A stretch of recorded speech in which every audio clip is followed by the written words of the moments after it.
బాబాయ్ దా సిట్టింగ్ వేద్దాం.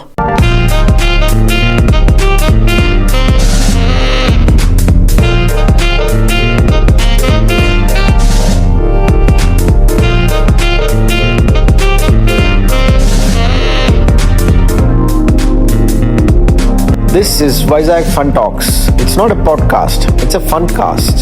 నమస్తే, వైజాగ్ ఫన్ టాక్స్ మరో పాడ్కాస్ట్ కి స్వాగతం సుస్వాగతం. స్టూడెంట్స్ ప్రొటెస్ట్ ముగిసిపోయాయి ఢిల్లీలో. చాలా మంది హ్యాపీ ఫీల్ అవుతున్నారు, చాలా మంది సాడ్ ఫీల్ అవుతున్నారు. మిక్స్డ్ రెస్పాన్సెస్ ఉన్నాయి. నేను జస్ట్ ఆన్లైన్ లో రెస్పాన్సెస్ ఎలా ఉన్నాయి, కమెంట్స్ ఎలా ఉన్నాయి ఈ ప్రొటెస్ట్ మీద అని చెప్పి నేను చిన్న సెర్చ్ చేశాను. ఆ కమెంట్స్ ఇప్పుడు జస్ట్ అనలైజ్ చేసి ఓవరాల్ మూడ్ ఎలా ఉంది అనేది ఒకసారి చూద్దాం ఈ పాడ్కాస్ట్ లో. మొదట ఈ ప్రొటెస్టర్స్ కి ప్రోగా ఉండే వాళ్ళు అనుకుంటా ఎవరో కమెంట్ పెట్టారు.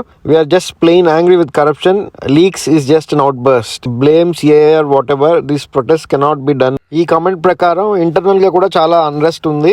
ఎక్స్టర్నల్ గా బ్లేమ్ చేస్తే సరిపోదు, ఇంటర్నల్ గా ప్రాబ్లం ఉంది కాబట్టి ప్రొటెస్ట్ కి మొమెంటం వచ్చింది అనే టైప్ లో చెప్తున్నారు. ఈ పోస్ట్ అయితే కొంచెం హార్ష్ గా క్రిటిసైజ్ చేశారు ప్రొటెస్టర్స్ ని. వీళ్ళందరూ కరెక్ట్ పని చేయలేదని, ఇంకా ఈ ప్రొటెస్ట్ కావాలని పెద్ద చేసి చిన్న విషయాన్ని పవర్ క్యాప్చరింగ్ కి వాడుకుందాం అనే టైప్ లో కొంతమంది లీడర్స్ ప్లాన్ చేస్తున్నారు అనే టైప్ లో ఈ పోస్ట్ పెట్టారు. ఇంకో ఇంట్రెస్టింగ్ పోస్ట్ అనిపించింది ఏంటంటే నాకు, ఈ సోషల్ మీడియా అనేది చాలా డేంజరస్ థ్రెట్ ఇది ఇండియా సెక్యూరిటీకి. చైనా అలాంటి దగ్గర ఈ సోషల్ మీడియా చాలా అన్ని బ్యాన్ ఉన్నాయి, కానీ వాళ్ళు ఇలాంటివన్నీ వాడుకొని మన లోపల అన్రెస్ట్ క్రియేట్ చేయొచ్చు. సో ఇది జాగ్రత్తగా చూడాలని చెప్పి ఎవరో ఒక యూజర్ పోస్ట్ చేశారు. అది నాకు చాలా ఇంపార్టెంట్.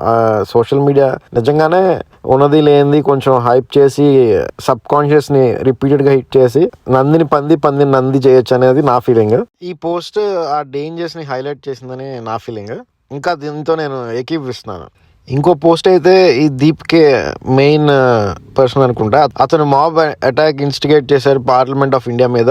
ఇది జరగకూడదు అనేది అతను చెప్పారు. ఇది కూడా నేను ఏకీభవిస్తున్నాను. ఎందుకంటే మాబ్ అటాక్ పార్లమెంట్ మీద వాటి మీద అలా చేయించడం అనేది మంచి పద్ధతి కాదు. ఇది అలవాటు అయితే ఇంక ప్రతి చిన్నదానికి ఇది పెద్ద మాబోక్రసీలా తయారైపోతుందని కూడా నా అభిప్రాయం. నెక్స్ట్ ఇంకో ఇంట్రెస్టింగ్ అనిపించింది ఏంటంటే నాకు, department like police, GST are there to help population but they are extortionist అని ఒక పోస్ట్ పెట్టారు. ఇది కూడా నాకు ఇంట్రెస్టింగ్ అనిపించింది. ఎవరో పోలీస్ బాధితుడు అయి ఉంటాడు. ఇలాంటి బాధితులు చాలా మంది ఉంటారు.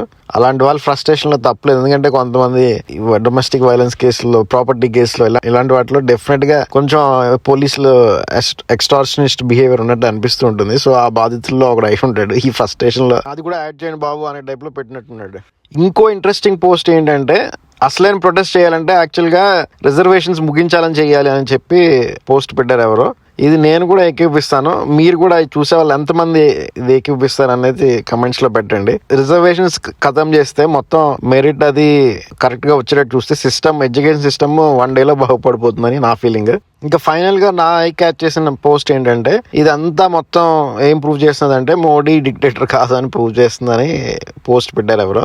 ఇది నిజంగా అలా బిహేవ్ చేస్తే ఈ హ్యాండ్లింగ్ ఇలా ఉండదు అని నా ఫీలింగ్. ఓవరాల్ గా నా పర్సనల్ ఒపీనియన్ అయితే డెఫినెట్ గా ఇది పొలిటికల్లీ మోటివేటెడ్ ప్రొటెస్టే, అంత క్లీన్ ప్రొటెస్ట్ కాదని నా ఫీలింగ్. ఇంకా వేరే బయట ఫోర్సెస్ కూడా వాళ్ళకి కూడా ఏంటి, ఇప్పుడు చాలా డొమెస్టిక్ అన్రెస్ట్ అవి అవుతున్నాయి. సో కౌంటర్ గా కూడా ఏదో ఒకటి చెయ్యాలి కాబట్టి ఇండియాలో చేసుకుంటారని నా ఫీలింగ్. ఓవరాల్ పర్స్పెక్టివ్ లో ఈ నీట్ కోసం ఎంత పెద్ద ప్రొటెస్ట్ చేయాల్సిన పని లేదు. ఎందుకంటే ఇంకా చాలా పెద్ద పెద్ద ప్రాబ్లమ్స్ ఉన్నాయి ఇండియాలో. ఇంకా ఎడ్యుకేషన్ సిస్టమ్ బాగు చేయాలంటే రిజర్వేషన్స్ అని, ఇంకా బ్రిటిష్ క్లరికల్ ఎడ్యుకేషన్ సిస్టమ్ లాగే ఇంకా నడుస్తున్నది. మనం వాళ్ళకి రిసోర్స్ రా మెటీరియల్ లాగే మనం ఇంకా పని చేస్తున్నాం. సో స్ట్రక్చరల్ గా చాలా చేంజెస్ చేయాలి. మన లోకల్ లాంగ్వేజెస్ అవన్నీ తీసుకురావాలి.